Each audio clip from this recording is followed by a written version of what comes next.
From the Middle is a founding member of Odd Pods Media.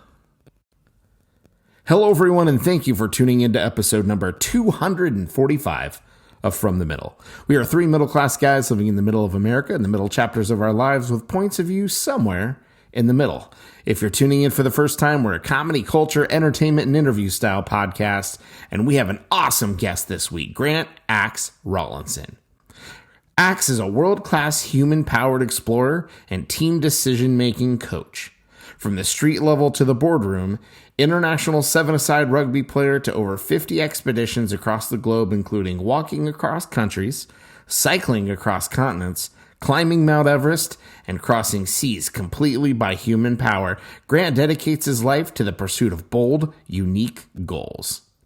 A native of New Zealand, Grant lives in Singapore, holds bachelor and postgraduate degrees, is an associate certified coach with the International Coaching Federation, a professional member of the Asian Professional Speakers Association, and co-chair of the Royal Geographic Society. Grant is happily married to the beautiful Stephanie, whom he shares the joy of raising twin explorers, Kate and Rachel. We are so excited to have Axe on the podcast. Hit that music, and he'll be up next. Oh, for the love. Sorry, just clearing my Mountain Dew hole. I got my phone hole cleaned today. That's where you keep it? You're so cerebral and you're so developed and evolved.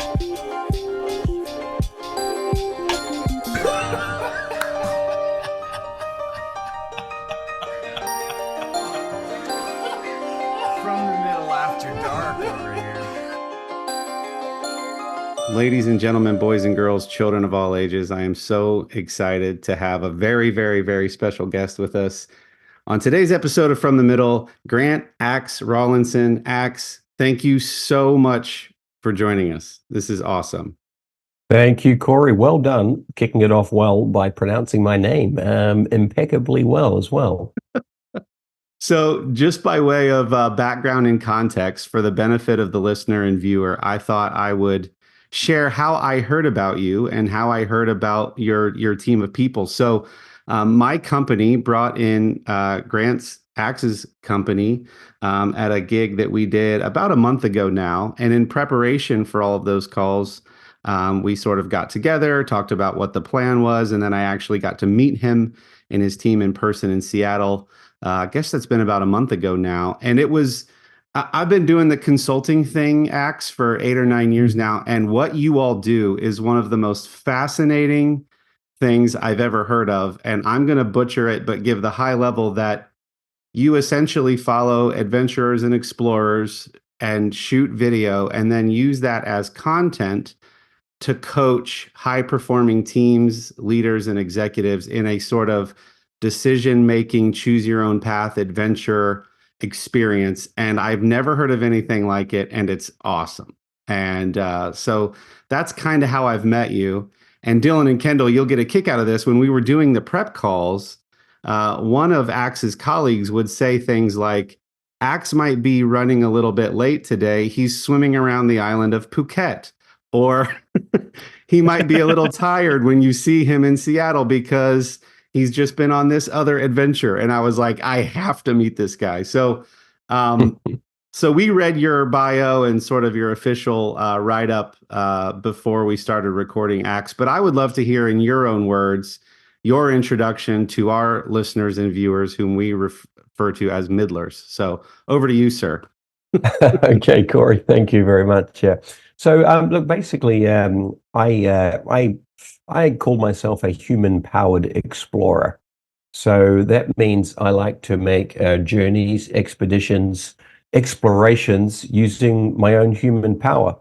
I have been interested in this for as long as I ever can remember, ever since I was a little boy growing up in New Zealand on a farm. I always preferred to, travel using my own human power instead of riding horses or riding motorbikes. And that it took me a long time to really understand that it was more than just an interest. It was actually what I was designed to to do on this earth really is to make these human powered journeys. So I have managed to over the last 50 years of my life, I just turned 50 about 2 months ago.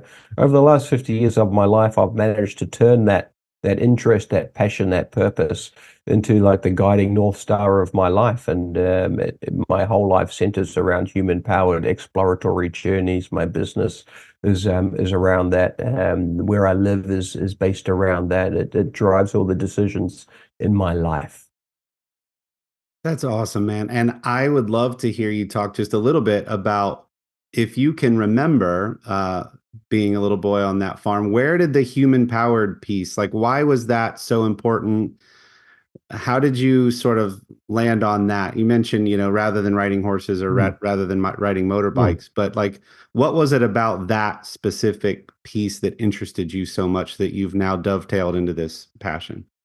Oh, great question. And it was natural. It was DNA. It's like some people like the color blue and some people like the color orange. For me, it was just what I liked doing. It's what I liked enjoying doing. It's what fulfilled me from a very early age. I was always like, I would look up at the hills where we lived in a very remote rural kind of environment on a farm surrounded by hills, and I always look at hills, and I still do today, and just the immediate thing that springs to my mind is what would it be like to walk along that ridge line to do it by my own human power. So it's a very natural thing. It's not something that was forced, or it's like one day I thought, oh, I might just go and do that. For me, it was just how I was born. I was not born, interestingly enough, to be a farmer, even though I grew up on a farm in a rural environment and everyone was surrounded by farmers. I wasn't surrounded. I wasn't. It wasn't in my DNA to be a farmer. I was never at all interested in that. Even my parents told me from a very early age. I was always hiding behind my mother when my dad was trying to trying to get me to come out on the farm with him. He likes to make a lot of jokes about that still to this day. But I never was. It was never in my DNA to be a farmer, but it was definitely in my DNA to make long exploratory journeys by human power. Have you ever picked that apart? Like, do you think it has something to do with, it's more challenging to do it, an expedition or a hike or to climb a ridge line under your own power versus using like, have you ever tried to dissect why that might be? I mean, I know it's very inerrant to your DNA, but Mm. maybe there's something in there Well, that the you're called to. challenge is definitely part of it. Have I tried to dissect it? To be honest, Corey, I just pretty much go with the flow of following what I enjoy in my life. I haven't looked too deeply into why I like that. I take it as that is a part of fate. Some people grow up and they like I say, the color orange. Some people like gambling. Some people like fast cars. I like for some reason human powered exploration. That's probably the simplest explanation I can give for it.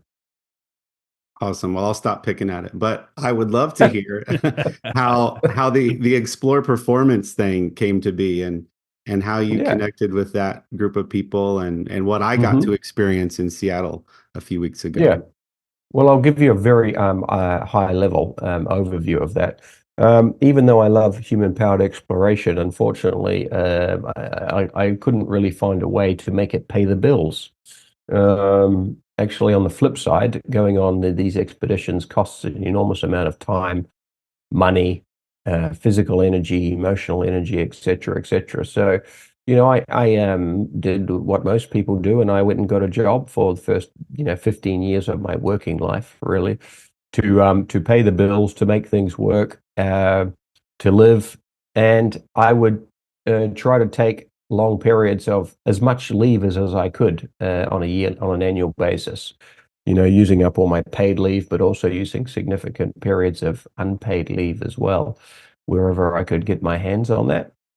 And came to a time after about 15 years where I almost felt like I was leading this double life where I'd be working in a corporate job, and I had some wonderful jobs that were really great companies and really nice people that I work with, and very enjoyable. But it wasn't my North Star. It wasn't what I wanted to be doing. So in the year 2016, I quit the corporate world and went on a huge expedition to try and travel from Singapore to New Zealand by human power, mainly in a rowing boat, journey of about 12,000 kilometers. And after that journey, or at the end of that year, I had to, my cash flow was getting a little bit low, and I had to think about how I was going to make some money, and I didn't want to go back to the corporate world. So I thought, well, maybe I can do some speaking, set up a motivational speaking business, which a lot of adventurers try and do. Very few of them can do it successfully for a sustained period of time.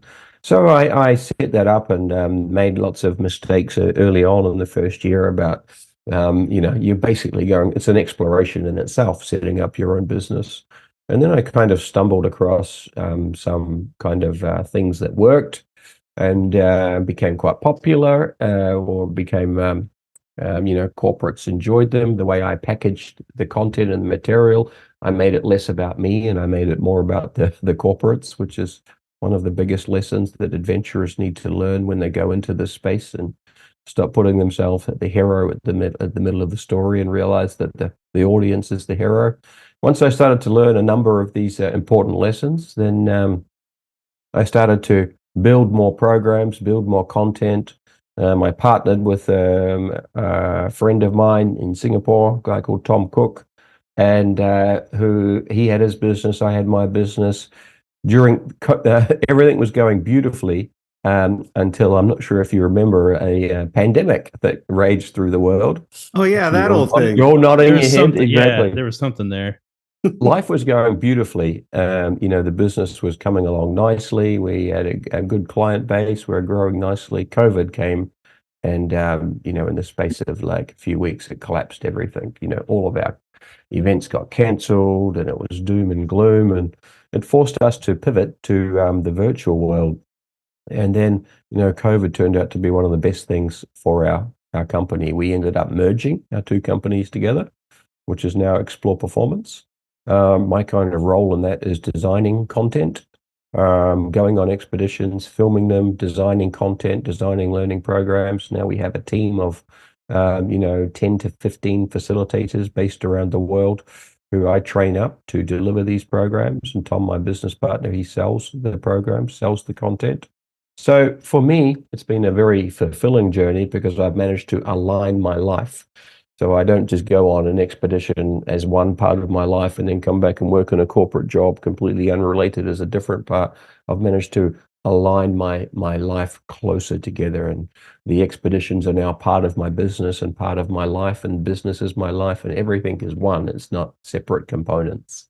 I The rambled. I rambled a bit longer than I hoped to then, but hopefully that makes sense. You're fine. The you had mentioned in there learning some things on the business side, on the communication side, about making the audience the hero of the story instead of yourself, um and certainly there's a lot of business corporate knowledge that would come into play with making this type of consulting successful, both on the Yes. creative side and then also just on the pen and paper, how do we make money at this side, and things like that. So there's some skills there that one would think are separate from sort of your life of extreme adventures, physical adventures. 100%. But how do you think, or do you think that your experience and sort of like, let's say that the pre-consulting era of your life helped you along trying to figure some of those other business oriented and creative things out? That's a great question, Kendall. It was extremely important. Going on an adventure, going on an expedition just by itself, and then going and speaking to a corporate audience, literally most of the time, even though it's like, well, it's exactly the same. Climbing a mountain is exactly the same as working in a corporate. No, it's not. No, it's not really. Building a business, the skills required to build a business are very, very challenging and very diverse and very, very wide. And I see a lot of adventurers who try and build speaking businesses. They're like, well, I just did an amazing adventure. I'm this gender and I'm the first this person to do this kind of thing in this particular fashion. And when I talk to those people about building a business, I'm like, and so what? Who cares? Unfortunately, doesn't matter how amazing your story is, you'll get a bit of press for the first 2 weeks, and then you'll be replaced 2 weeks later by the next person who's done something a little bit cooler or a little bit more different or a little bit more wacky. So if you want to build a business out of whatever you're doing, you'd better start to realize that it's not just about how cool a thing that you've done. Unless there are exceptions to every single rule, unless it is like you're the first person to visit Mars, one of those ridiculously outrageous things like that, which is there's only a very minuscule of people. So to understand how to build the business, then yeah, you need to obviously the design as part the design process, designing really great content, having a good product is important. But then you can have the best product in the world. How are you going to sustainably and consistently sell it? So creating a sales engine, which is consistently going to bring in business, etc., is another huge part of it. Understanding that are you creating just a business all by yourself? Or are you trying to build a scalable business where you don't have to be there all the time to create content, so you can go on expeditions? One of the paradoxes of creating your own business as an adventurer is that most people, if they're successful, then they start spending all their time on the business rather than going on expeditions. So how do you build it in a scalable fashion? Literally design a business so you don't need to be there. That's another set of skills as well. So a lot of those skills, a good deal of them I learned parts of from being in the corporate world, but I also learned in the corporate world something very important. I learned what it's like to sit on that side of the fence. So I am not the hairy-legged adventurer that stands on stage talking to people with no idea about what it's like to sit in a corporate environment and work in those silos and work in that, whether you like it or not, work through all those politics that every single corporate has to work through those issues of change and continual change and transformation that big corporates always experience. I know what it's like. I've been there. So when I design my adventure-based learning programs, I've got that perspective, that other side of perspective in mind.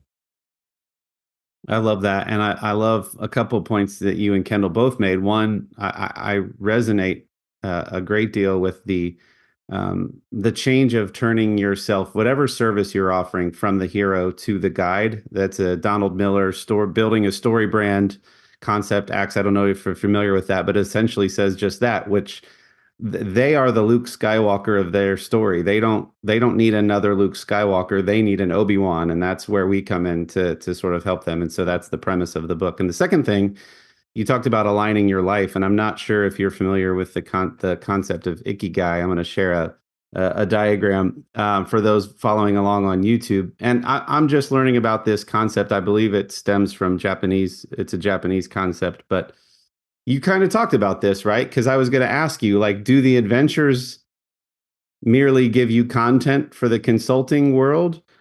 Does the consulting world pay? There you go. Does the consulting world pay the bills for you to go on these adventures, or have you just found a way? Like I think I've been able to do that as a guy who feels he's very lucky to get paid to doodle in corporate America during meetings.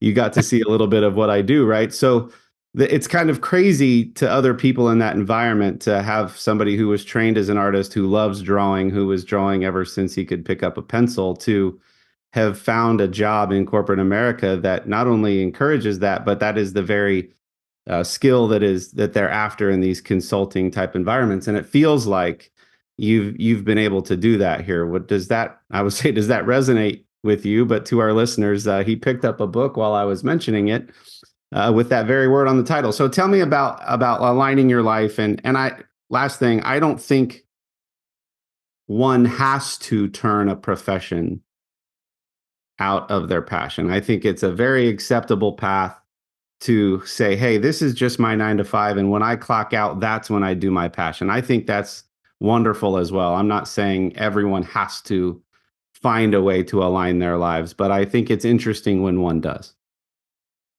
Yeah. Firstly, Corey, I would say that your artistic skills are amazing. What you did in front of 700 people at that conference, capturing all those complex issues and illustrating them so beautifully on the screen is amazing. I would love to be able to draw and have your creative talents like that. It was very impressive. I love working with people like you and watching you create stuff. It's amazing. Thank you, sir. Now, please just repeat your question to me. Repeat your question to it me. was a multifaceted question. Basically, I'm just asking you how you relate to the concept of ikigai, because I was wondering if the adventures gave you content for the consulting, if the consulting funded the adventures, etc. Yep, great. So I relate to the concept of ikigai mainly through the lens of anti-fragility. So one of the interesting things, if you read the book Ikigai, one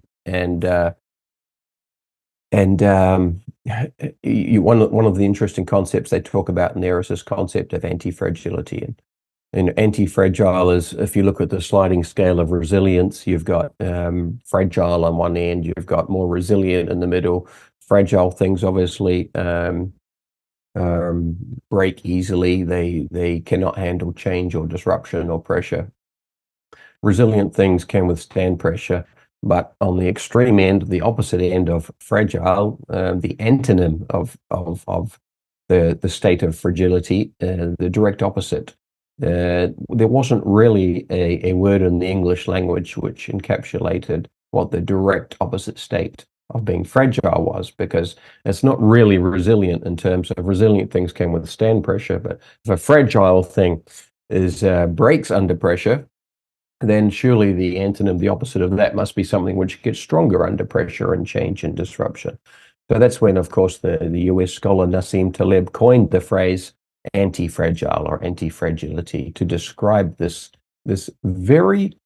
state, which is the exact opposite of being fragile, which is more than the traditional definition of resilience. Now, Nassim Taleb didn't invent the state, the physical state, because it's a state which exists in Mother Nature, but he just gave it a name to it, right? Now, what Ikigai, the book, kind of talks about, is obviously Japanese people on the island of Okinawa, especially, and this concept of Ikigai. But in terms of the concept of anti-fragility, it talks about how these people are anti-fragile because they lead very purpose-driven lives. They do not retire. They don't follow the normal route that many of us do in the corporate world, for example, where it's like, well, I'm going to work till I'm 60 and then I'm going to stop doing my work because it's not aligned with my life purpose, and I'm going to start playing golf and then start doing the things that I really want to do. You can pretty much predict to a fairly high level of accuracy how long you've got on the earth if you follow that path. Ikigai and also studies of the other blue zone areas in the world, the world where those areas where populations of people live to a very long age, well over 100 years of age, Sardinia in Italy, Hunza Valley in Pakistan, Okinawa Island in Japan, just to name a few of them, show that they share a number of traits in common. But one of them is that they're very strongly purpose-driven in terms of the fact that, they never retire. They make swords, or they garden, or they, dive for shellfish, or they do these things, which is like, that's just what they do. And they get up every single day and they follow that. And it's not goal-driven. It's very different to being goal-driven. It's purpose-driven.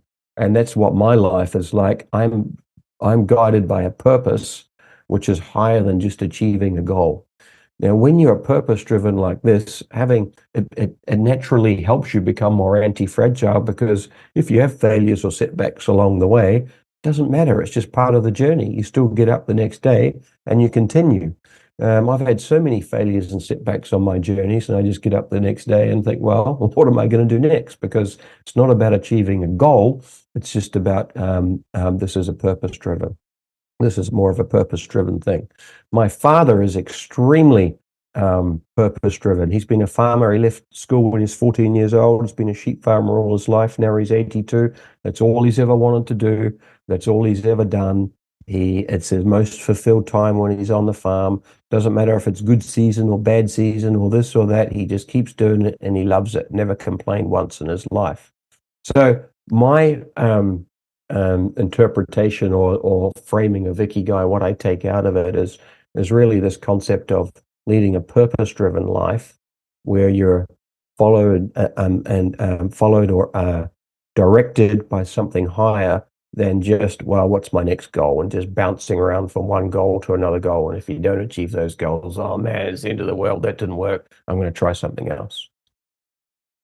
That's a Corey, beautiful answer to a horribly worded question. Thank you very much for making a diamond out of that one.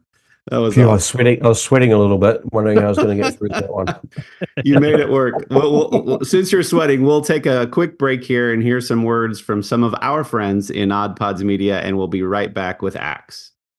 Hey, this is Grabbing Brisket Podcast. Join us every Monday where we talk about the latest trends in barbecue, interviews with world top pitmasters, celebrity cooks. Ooh, like Wee Man from Jackass. And musicians. Like Rich O'Toole? So check us out. We do beer reviews, barbecue fails. So many fires. Dude, a lot of people just burn their houses down for no reason. We also talk about cocaine hippos versus meth gators. Learn how to make some tailgate gravy. Altercations with Texas Rangers. People throwing Reese's peanut butter cups. Yeah, so check out grabthebrisket.com for podcast info, viral social media posts, and so much more. All right, Axe. So here's a little bit of a change of pace. So I was kind of poking around your website. You mentioned your family and your kids. And so for most people, having a family changes a lot of one's perspective on life and what's important. In the grand scheme of your life and adventures, what has having a family changed about your perspective on what adventures you undertake and what you hope to gain from them? Oh, wow, Dylan, that question. Do you have any easier questions to ask me, Dylan? Always. Yeah. We've got one about mashed potatoes, but that's for later. I saw that. Do you want an easier one? And I'll give you, I have one. Okay. Pace for you if you want. Take a minute on that.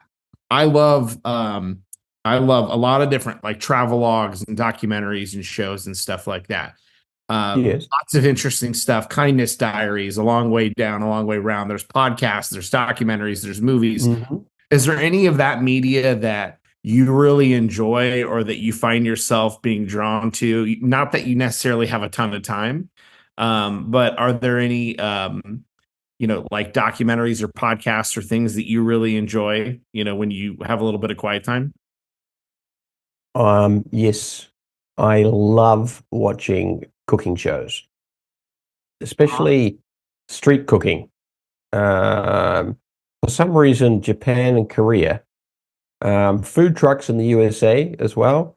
I just love the kind of creativity that they bring to tiny little spaces, and the kind of culinary masterpieces that they can whiz up. Japan, there's whole YouTube channels of these little carts that they go and set up, and they build them out into everything stacked up in the cart, and they build them out into this like little restaurant, and then they set everything up. It looks so time consuming and create these culinary masterpieces, man. I can just watch that stuff for hours. I love it. I love it. In terms of adventure stuff, I love anything that's real, like for me is real. And the definition of adventure for me is it must have two things. The first is it must have risk, and secondly, it must have uncertainty. So for example, bungee jumping is not for me an adventure because it has perceived risk, but the actual risk is almost zero, and uncertainty is zero. In bungee jumping, you're gonna jump off and bounce, but that's that's a manufactured adventure.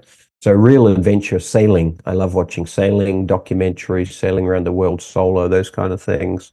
Climbing to a certain extent, however, I get turned off by all the hardcore too overly overly lingoed and all that kind of stuff turns me off a little bit. I like adventure journeys. I guess probably pretty cool, and sailing is right up there. Probably my favorite at the moment that I enjoy to watch. On the food thing, one of my favorite food shows is on Netflix. It's called Somebody Feed Phil, and it's Oh, Phil yeah. Rosenthal, the creator of Everybody Loves Raymond. And as much as I can enjoy watching, a multi-Michelin star restaurant kitchen prepare food, some of my favorite snippets are when he finds these, what you're describing. It'll be you'll walk through an alley to a door to walk into Yeah. this 4-seat little restaurant where they're serving their niche, and they do one thing phenomenally well, and it's considered one of the best at whatever they do in the world. And so I enjoy watching the really high volume kitchens, but what you're describing is to me more fun. To just see Yeah. this master class of a certain food or a certain thing that they've perfected over however many decades. I think Euro Dreams of Sushi is a great documentary in that vein, that talking about just mastering sushi over several decades and generations. Yeah. So very cool. Well, thank you for sharing. Those are some fun things for folks to check out. I can go back to the other question if you'd like me to read it out again, if that's helpful. No problem. I can remember it. It's a really Okay. good question. And to be honest, it's not that difficult a question for me to answer, because I get asked it a lot. And it's a really great question, Dylan. And I'll try and be as succinct as possible and clear on my explanation around this. It's a great question, and I want to do it justice. Yes, having children definitely has changed my outlook around certain things with adventure, because suddenly it's not just all about me anymore. There's other people, in my life who completely depend upon me. So where it is really two things. Two things I would say my main two mindset shifts. The first one is that I need to manage the risk more carefully on my expeditions. And secondly, I've always had the mindset right from the start. I'm not going to deviate from my North Star because of my children. There is a way to make it work. I am still going to remain true to myself as a human-powered explorer. I'm not going to put my feet up and almost use the children as an excuse, or say that I've got kids now, I'm not going to do that anymore, it's too dangerous. There is a way to make it work. It is harder, definitely. It can be, not harder just from a financial perspective and a time perspective, but an emotional perspective, definitely. But I want my children also. I want to set an example to my children, and show them a way that they can, if they choose, can lead their life as well. And at the end of the day, as much as people say, "Wow, you go away on an expedition for 2 or 3 months at a time," some people work on oil rigs. Some people work in the military. Some people have to go to war. So I always tell those people, well, hold on, let's stand back a little bit and put this in perspective. What I do is maybe 2 or 3 months at a time. Yeah, sure, it's a long way away from the family. But some people, you look at countries like the Philippines and Bangladesh, those people have to go away and live in other countries for years at a time and work. Maybe they get to go home for 2 weeks a year. I live in Southeast Asia, where I see all those workers, so in comparison to that, the amount of time I go away for is not a huge amount of time. It is high risk. The risk is definitely a factor that I work very hard to try and manage. I have 3 guiding principles for my projects, Dylan, and they are very simple. They are this: don't die, don't get divorced, and don't go broke. So the success of any of my projects is managed by that. Don't die, obviously, is like managing the risk. So I always make the decisions to come home safely. Don't get divorced. It's a lot of stress on a relationship as well. So just being aware of that. That's not just on the expedition, it's the 1 year leading up to departure as well. Understanding that this is not my wife's project, this is my project. Don't make the home overtake the home, every single conversation leading up to it be about the expedition, because that's not what she wants to hear all the time.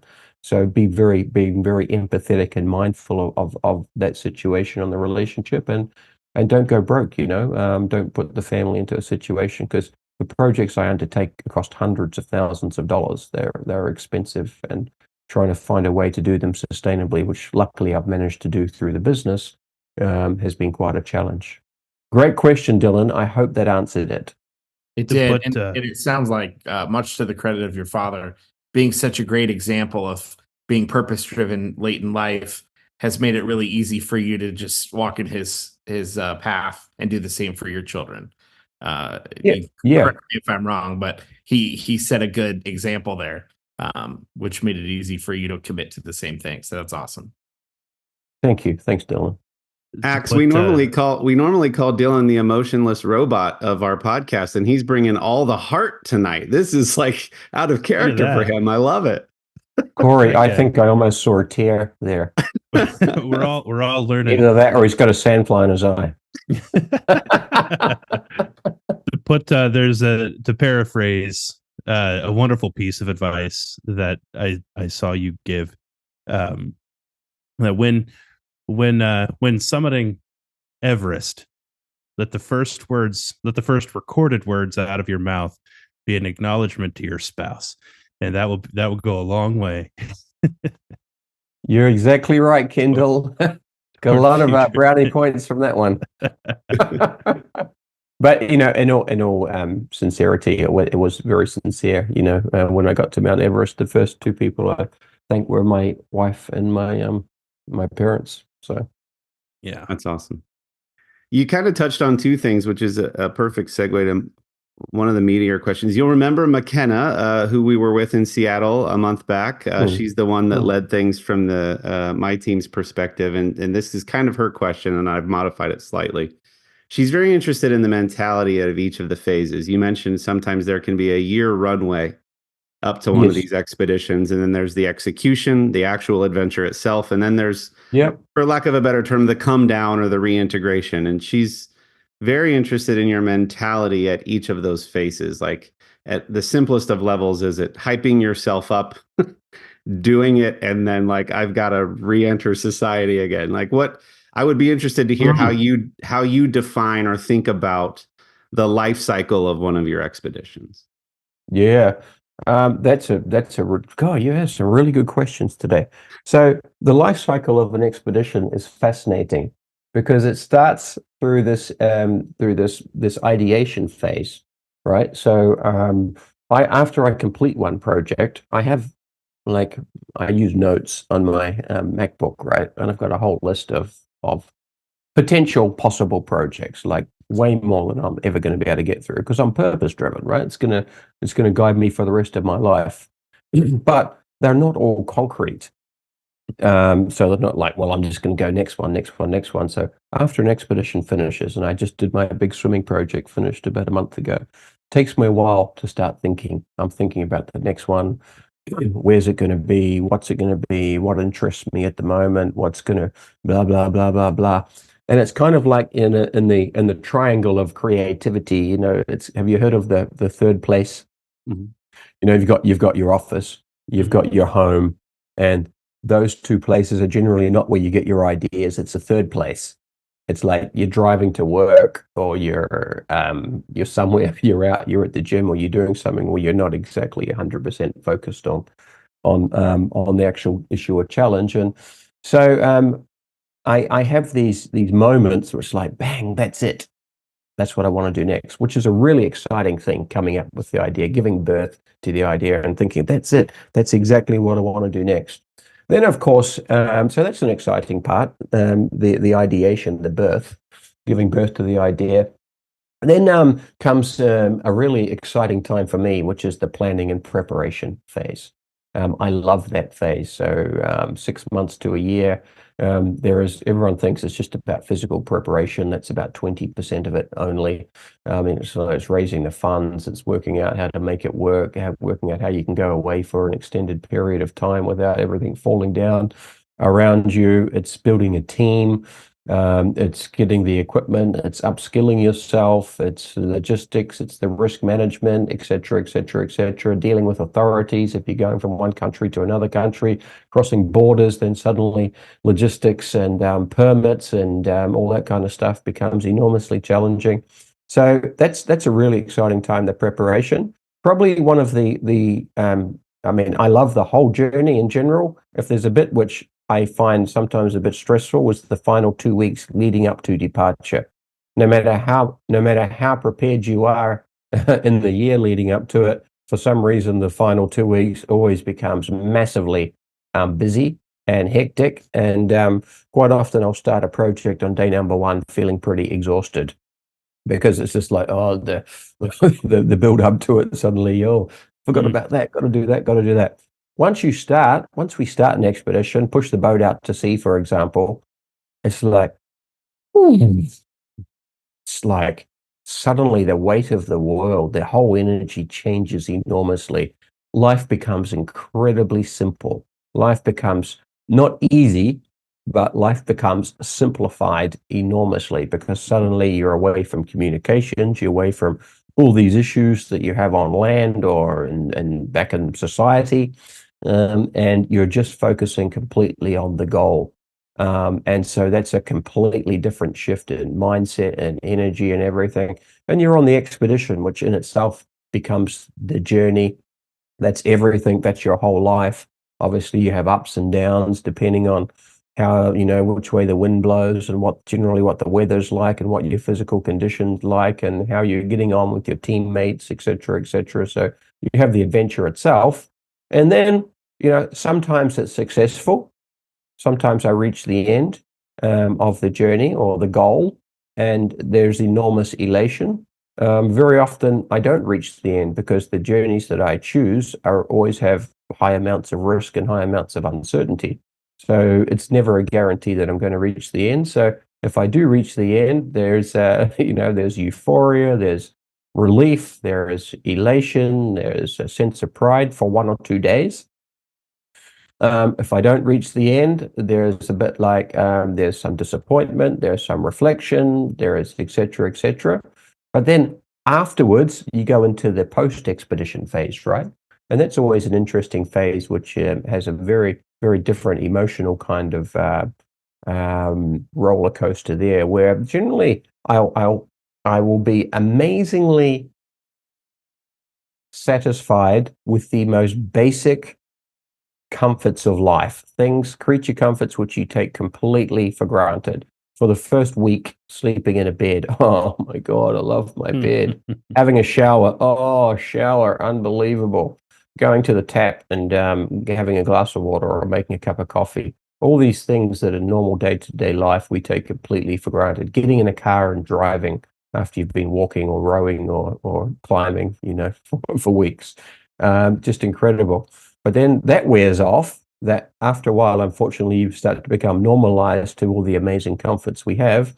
And then I get a little bit, I wouldn't call it depression, but I get a little bit of a downer in my mood, because a well-known expression with goal achievement in general is that by achieving something big, you also lose something in the process. If I have achieved something, I'm a bit like, wow, I feel a little bit like a rudderless ship for 1 or 2 weeks. I'm cruising around. Suddenly I don't need to go and train. Like from my swimming project, it drove all my training for 6 months. It's always like, I got to get in the pool 2 hours today, 2 hours tomorrow, blah, blah, blah. Suddenly it's like, well, I don't need to go and do that anymore. What do I need to do? And you're kind of, you lose a little bit of direction for a couple of weeks, almost feel slightly down in a way, until I know very well what the recipe is, and I have to remind myself, and it's like, it's time to start thinking, what's the next one going to be? So that's kind of the life cycle, and it's a beautiful journey. It's a beautiful journey. It really is, because it takes you through a whole range of emotions. It's extremely fulfilling. That was very rich, and you killed two birds with one stone at every phase, both what the actual phase is and then sort of what your mentality is as you're going through it. And McKenna, thanks you for your answer. I can only relate to a little bit, to draw a laughable comparison to summiting Everest. Like, what you saw in Seattle a few weeks ago is very different from our normal gigs. Our normal gigs are 30 executives in a room, floor to ceiling whiteboards, 8 hours long. They're very high visibility. It's a lot of executives in the room, so it's representing a significant investment from our company, their company, and it's all on us to sort of run the show. So we work as a team of three. We're facilitating this workshop. You've done this work before. You do this work often, and sometimes there's difficult personalities, or you have to make an adjustment or a game time decision to completely flip the script. And then sometimes that works, sometimes that doesn't, but you feel like it's all on the line, and then it goes off without a hitch. You're so excited. You go have steaks and cocktails for dinner, and then you come home and your wife is like, "Hey, take out the trash, and the faucet is still leaking from before you left." So there's this. I've heard comedians talk about they'll go to these huge venues where the whole crowd is chanting their name, and the wife's like, "I don't care who you are. You still gotta, you know." So does that? I guess you would oversimplify that as ego, maybe, but there's just this, like, we just did this really big thing, and now, like, the beauty of regular life, the things about regular life that you take for granted that you mentioned, but there's almost this like come down sort of thing that happens where you're just like, I just summited Everest, and now this lady's yelling at me at the coffee shop about whatever. Does that apply to you? How do you resonate with that, if at all? Yeah, interesting question. I mean, I think one of the biggest contrasts, because I mean, for a start, what you're talking about, it really is a great way of staying grounded, right? You know, for me, the closest thing I can relate to in that is when I go on stage at a big event and there's 1,000 people, and they you know, everyone's clapping hands, and as you've seen, screaming and climbing and chanting, and then of course when it ends, as a in our business, we always travel to our event as a single person. Generally, when it ends, you go back to the room by yourself, and then you go and get in the plane by yourself, because we are not part of a bigger team. You're not going out for steaks that night. So I can definitely kind of relate to that feeling in a way. It's like suddenly you're on there, it's like a tap, and suddenly you're off, and then you're off by yourself. So it can almost feel a bit like a lonely existence sometimes, traveling around to events continuously week after week, and doing that. But from the expedition perspective, I would say the biggest kind of thing after an expedition, or biggest feeling, is the sense of contrast. It's such a sense of contrast to think. For example, 3 or 4 years ago, I was trying to row my boat from Australia to New Zealand. I got caught in a storm.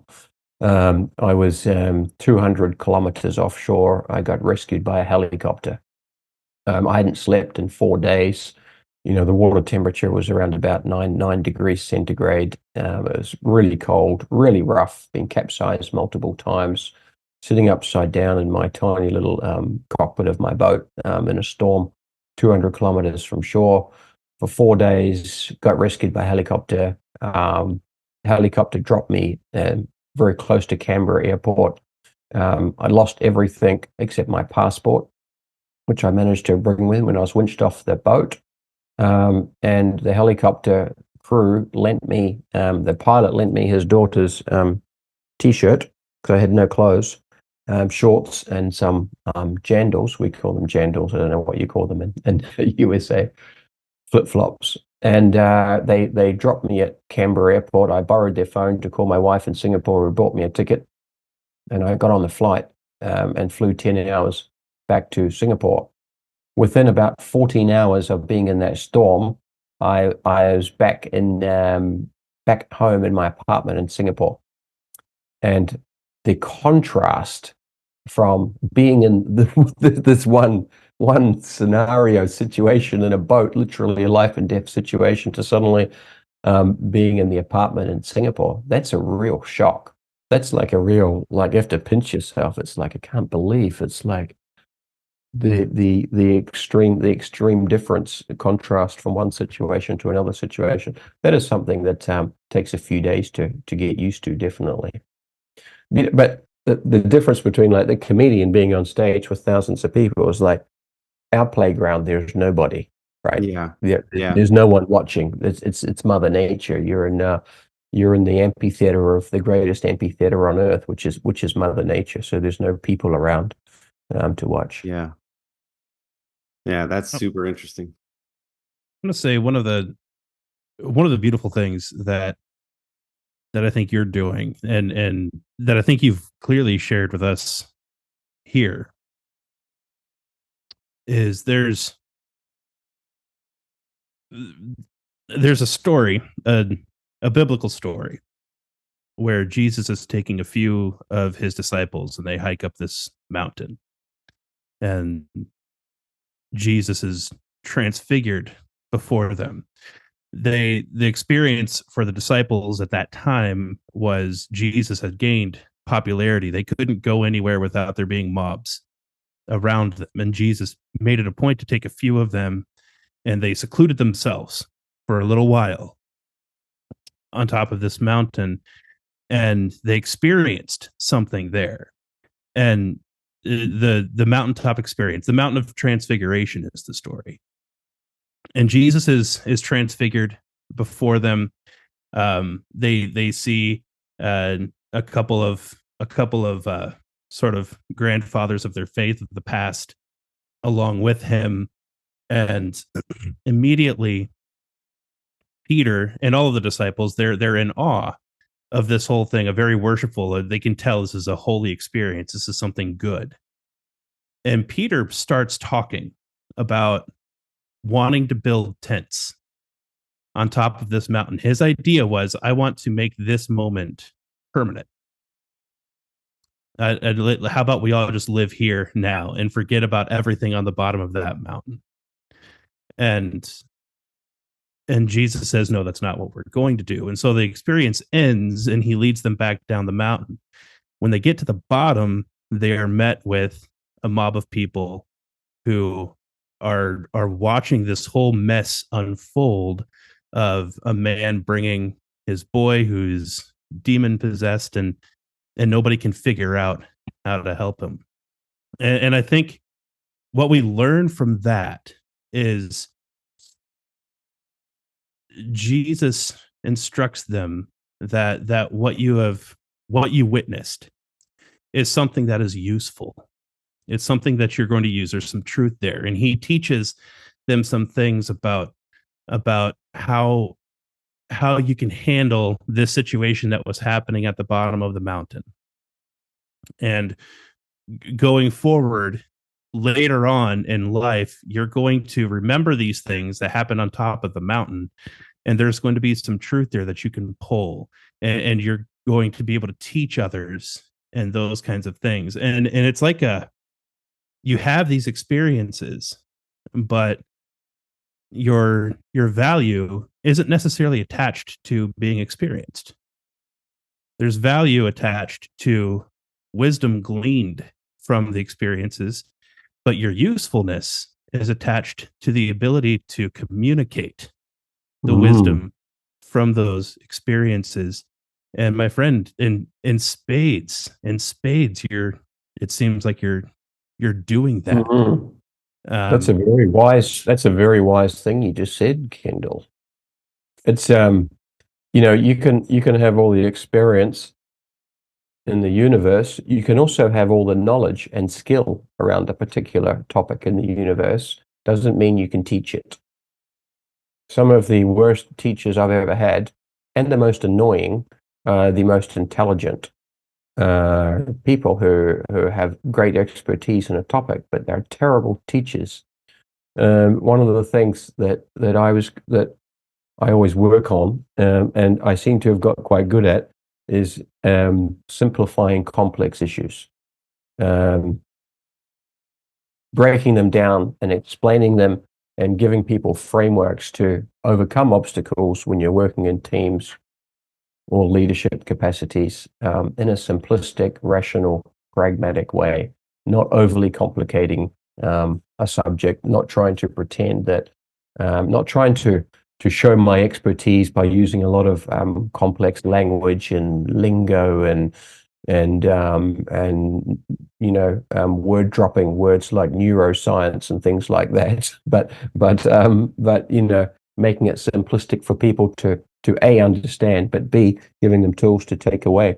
What you've just said is a huge one of the keys to building a successful business in our kind of field. It really is, how can you take the experiences and communicate them in rational, relatable ways to an audience which is never going to be in a boat offshore, upside down in a storm. They're never going to be standing on the summit of Mount Everest.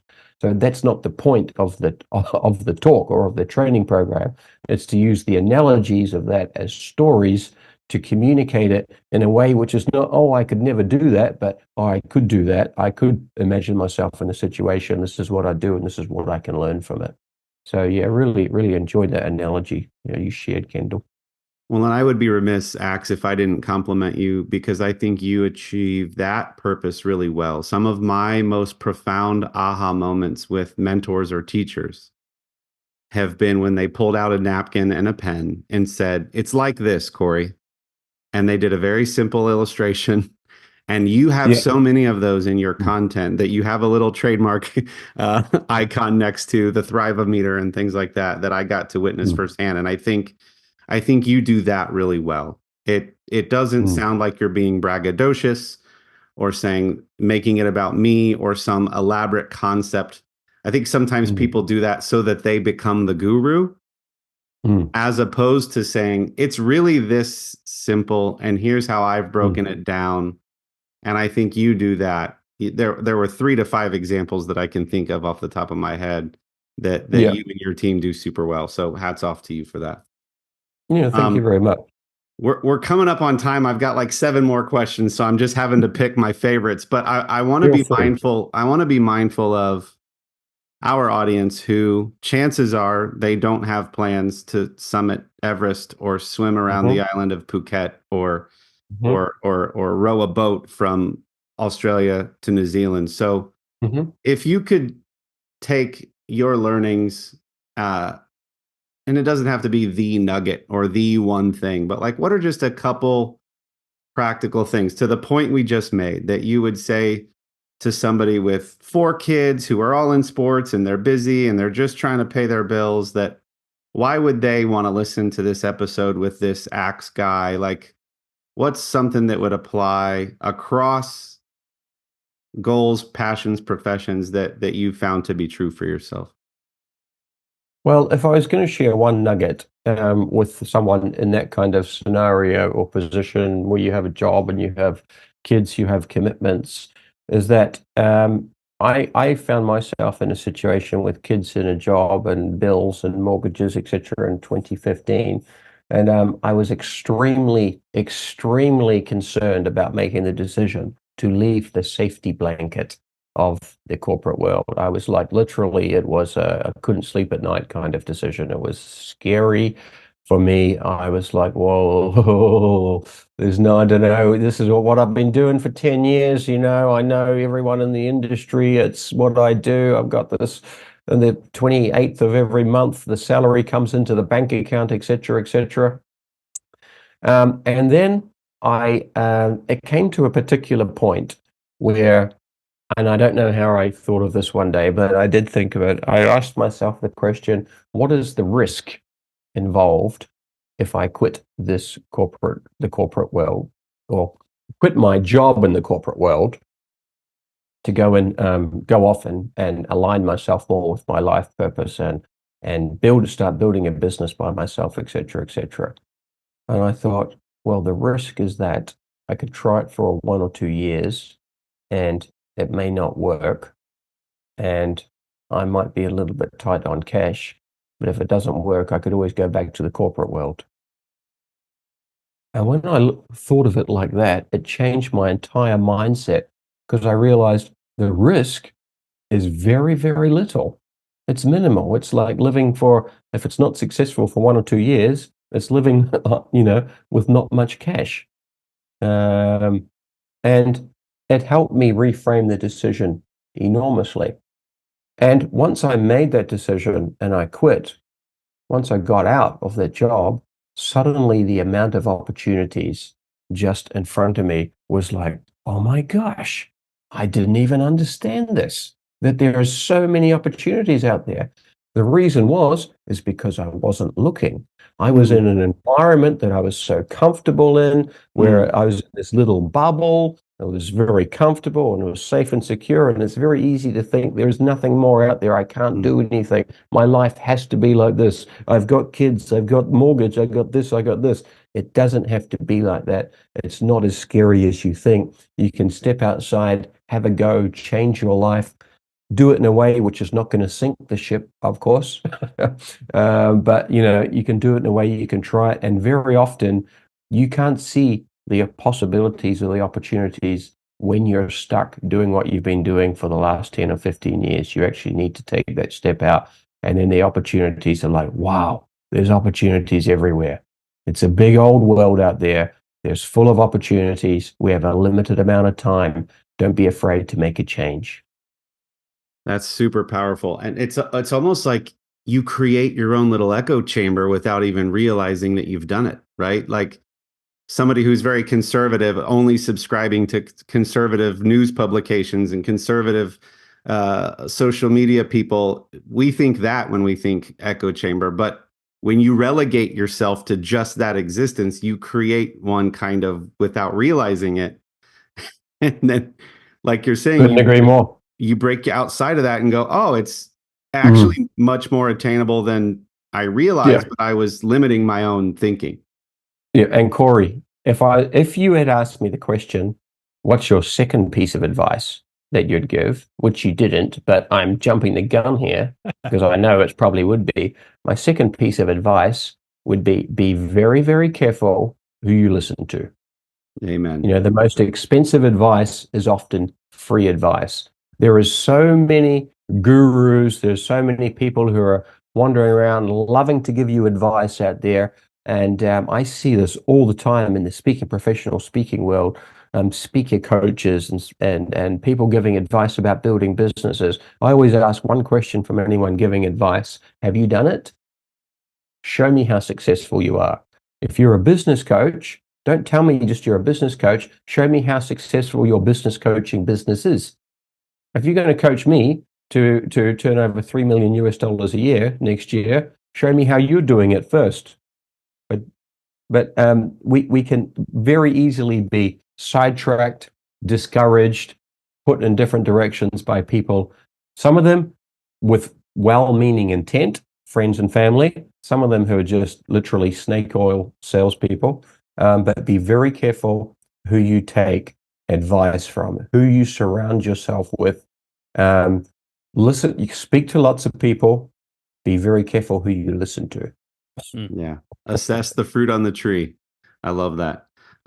Before we get to our mashed potato question, yes. Axe, how do people follow you? How do people support you? How do they buy all your books and view all your content? What's the best way for people to stay in touch and follow your adventures and maybe even support them? Well, some people may not like this question if you use Instagram and TikTok and X or Twitter or Snapchat or Facebook or YouTube or whatever. Basically, I made a decision 2 or 3 years ago to simplify my online presence. I have a expedition blog called axoneverest.com, but the main place that I update myself is on LinkedIn. So if you follow me, Grant X Rawlinson on LinkedIn, I put weekly updates on LinkedIn there, which talk about my expeditions, what I'm planning next. I try and give tips about what I'm doing on LinkedIn. And that's probably the best place to connect. There is LinkedIn. And what size of businesses can hire the services of Explore Performances? Is this mom and pop shops, major enterprises only? How do people get in touch with that? Yeah, generally we work with MNCs basically. They're our main our clientele. So big corporations with big teams of people who very often have very similar challenges. They might be worded slightly differently, but they're all want their people to collaborate more effectively. They all need them to become more exploratory and deal with change better. They need them to develop more resilience. They need them to think strategically and think critically. They need them to work across cultures. They need them to all become leaders within organizations, et cetera, et cetera. So yeah, like mainly business teams, corporate teams is our main bread and butter. I do work quite a few talks with schools, but that for me is a way of giving back. It's not a commercial. It's not done for commercial reasons. I don't charge schools for speaking. It just doesn't feel right. But that's part of the service I give back. But yeah, for the financial Awesome. side of things, corporate. Thank you so much. Dylan, over to you. Is this the mashed potato question? This is. Thank you for leaving that for me. This is very exciting. Mashed potato. I can see the excitement written all over your face, Dylan. Oh, It's one of the Midler's favorite questions. This is something we ask everyone who comes on the show that we interview. Potatoes are important food worldwide. You know very well with all the cooking shows that you watch. It's a very versatile food. It's also very important to the Midwest here in the U.S. And so the question is pretty simple. How do you like your mashed potatoes? What if you're picking, if you've had them, assuming you have, how are you having them served? Are there going to be skin in or lumps? What toppings, if any? Do you want them plain? It's however you would like them served. This is your I've never been asked this question about mashed potatoes before. Very interesting. For a start, have I eaten mashed potatoes? Oh yes, many, many times. Do I like them? Amazing. One of the most simple and most delicious foods in the entire universe. See, how do I normally take them? I normally take them freeze-dried. Mashed potatoes are an excellent food to eat freeze-dried. So on our expeditions, my favorite meals are the ones with mashed potato in them. Mashed potato, because I've had to eat a lot of freeze-dried food over the years, like on the boat, for example, 3 meals a day for 78 days in a row. And many of the freeze-dried food is disgusting, but the ones with mashed potato in them, they are the bomb, my friend. So how do I like them? Freeze-dried. We promised unique questions, and that was the most unique answer to our most unique question. I love it. Yeah. I've never heard freeze dried. That's my favorite answer so far. Yeah. No guest is going to be able to have a better answer once they hear why that was Axe's answer. Yeah, exactly. You guys should try them sometime. I often take freeze-dried mashed potatoes to some of my workshops and let them try them during the breaks. Let the participants try them. They taste good. Well, we missed that last time. We look forward to maybe doing that next time. Axe, thank you so much, sir, for your time. I know you got up early for this. You're literally on the other side of the world, 12 hours ahead of us. Let us know how the future is. Can't thank you enough. This was so fun. There were so many nuggets of wisdom in here, and we just had a ton of fun doing it. Thank you, Corey. Just a hatchet Hubble. Love the name. I just saw that then. Thank you, Dylan. Thank you, Kendall. It was a privilege to speak with you and keep up the great podcast as well. Really, I admire. I mean, to have a podcast. Last thing I'm going to say, sir. To have a podcast, to have the energy to drive a podcast sustainably, like what you're doing, to me shows that there is a higher purpose for this. It's a great example of what we've been talking about. Because if it's just about a goal, maybe we should set up a podcast. After 5 or 6 episodes, how many of them do you see that they disappear? So you guys are obviously very purpose driven with this podcast, and I think it shows through with the quality of what you're doing. keep that up. That's Thank very you. kind. We appreciate it. It could be that we're purpose driven, and it could be that we ignore all analytics. We're not sure. Thank Who you so cares about much. the numbers? Okay. Appreciate the time. We'll see you later, Axe. See you. Bye bye.